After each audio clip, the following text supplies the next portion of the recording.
Assalamualaikum warahmatullahi wabarakatuh.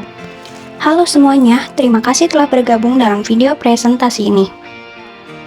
Hari ini kita akan membahas tokoh penting dalam sejarah Islam modern, yaitu Muhammad Iqbal. Kami akan mengupas tentang peran dan pemikirannya yang berpengaruh dalam membangun peradaban Islam di masa modern. Kelompok 5 ini beranggotakan yang pertama, Ratrinata Arsquena, Sabila Utami, Safira Al-Zahra, dan saya Tafani Mahira Rabbani. Dalam presentasi ini, kita akan membahas poin utama. Yang pertama, profil Muhammad Iqbal. Yang kedua, perjalanan pendidikannya. Yang ketiga, konteks historisnya. Yang keempat, pokok pemikirannya. Yang kelima, karya-karyanya. Yang keenam, warisan Muhammad Iqbal. Yang ketujuh, teladannya. Dan yang kedelapan, kesimpulan. Nama lengkap Allamah Muhammad Iqbal. Tempat tanggal lahir Kota Sialkot, India 9 November 1877 Masehi. Wafat Lahore 21 April 1993, usia 60 tahun.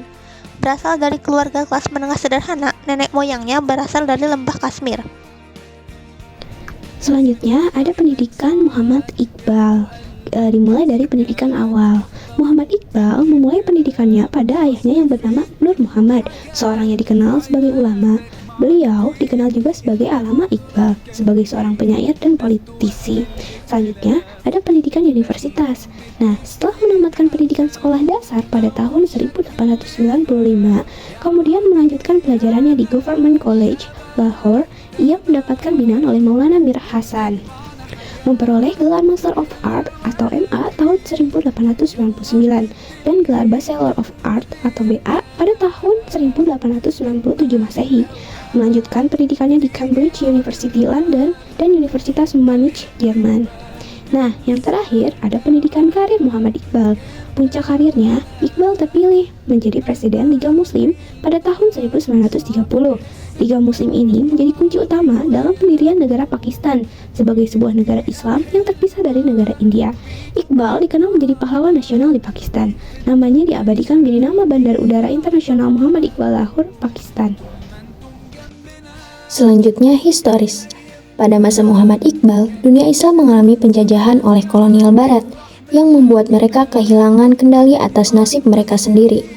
Banyak orang Islam merasa tertindas dan berjuang untuk mempertahankan identitas dan kepercayaan mereka.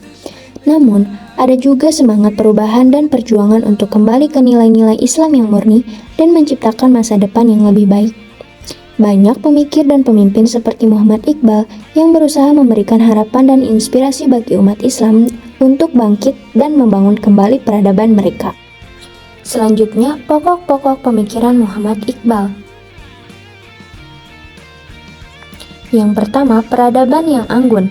Muhammad Iqbal bercita-cita membangun peradaban yang anggun dengan memadukan antara peradaban Barat dan Timur melalui penalaran atau ziraki dan cinta ishq. Baginya penyatuan cinta dan penalaran akan terciptanya sebuah dunia baru. Nah, kali ini pokok pemikiran Muhammad Iqbal saling berkaitan. Yang pertama itu ada Al-Quran, hadis, dan ijtihad. Nah, Al-Quran itu tujuan sebenarnya untuk membangkitkan kesadaran manusia yang lebih tinggi dalam hubungannya dengan Tuhan dan alam semesta. Maka dari itu, seorang muslim harus memiliki sifat kreatif dan dinamis dalam hidup, tapi tetap tidak meninggalkan ajaran Al-Quran sebagai pedoman hidup. Nah, yang kedua itu ada hadis. Iqbal mengakui hadis sebagai sumber penting kedua setelah Al-Quran. Namun, dia juga menekankan perlunya memahami konteks historis dari hadis. Ia juga mendukung penggunaan hadis secara selektif dengan fokus pada hadis yang konsisten dengan prinsip dasar Islam dan relevan dengan kondisi modern atau kondisi yang sekarang. Nah, yang terakhir itu ada jihad. Beliau memandang ijtihad ini sebagai proses dinamis yang memungkinkan umat Islam untuk menginterpretasikan ajaran agama mereka sesuai dengan konteks zaman, mendorong para pemikir muslim untuk melakukan ijtihad hingga ajaran Islam tetap relevan dan adaptif terhadap konteks sosial dan politik yang terus berubah. Nah, kemudian ada dalam bidang politik. Iqbal dalam karyanya yang berjudul The Political Talk in Islam mengungkapkan bahwa cita-cita politik Islam adalah terbentuknya suatu bangsa yang lahir dari peleburan dari semua ras. Baginya, kepribadian manusia akan tumbuh dewasa dan matang di lingkungan yang bebas dan jauh dari sentimen nasionalisme. Demikian tegasnya prinsip Muhammad Iqbal. Maka ia berpandangan bahwa negara dan agama adalah dua keseluruhan yang masing-masing tidak terpisah satu sama lain.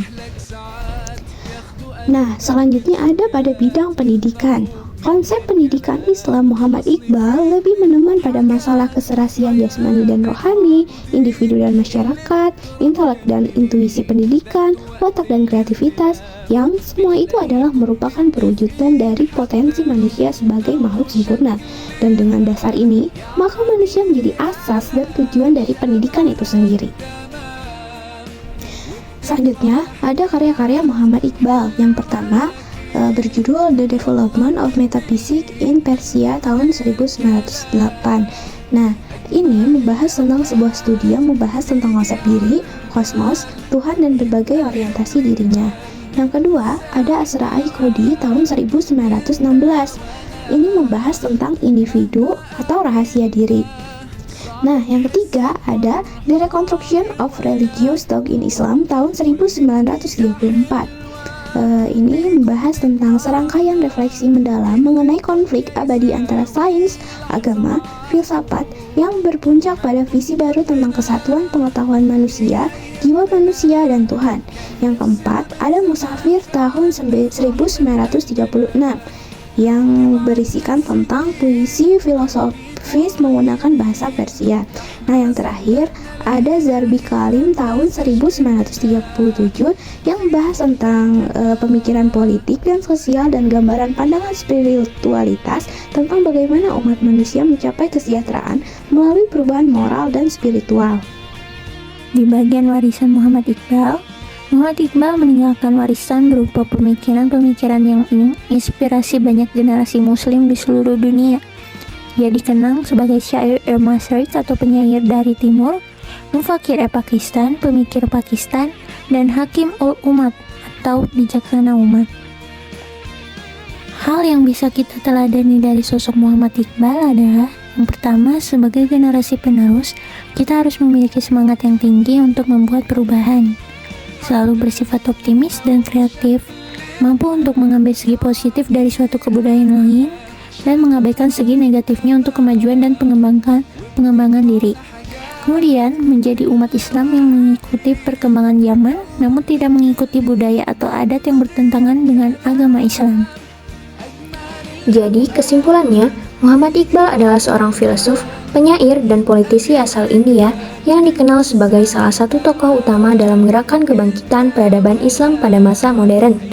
Muhammad Iqbal memperjuangkan gagasan pembaruan dan modernisasi dalam Islam, menginspirasi banyak orang dengan puisi dan pemikirannya yang mendalam.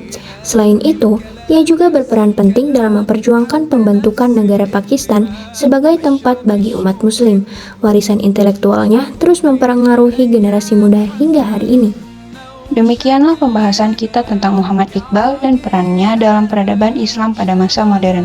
Semoga presentasi ini memberikan pemahaman yang lebih baik tentang kontribusi besar Iqbal dan bagaimana kita bisa mengambil inspirasi dari pemikirannya. Terima kasih kepada teman-teman semua yang telah menyimak. Sampai jumpa di kesempatan berikutnya. Wassalamualaikum warahmatullahi wabarakatuh.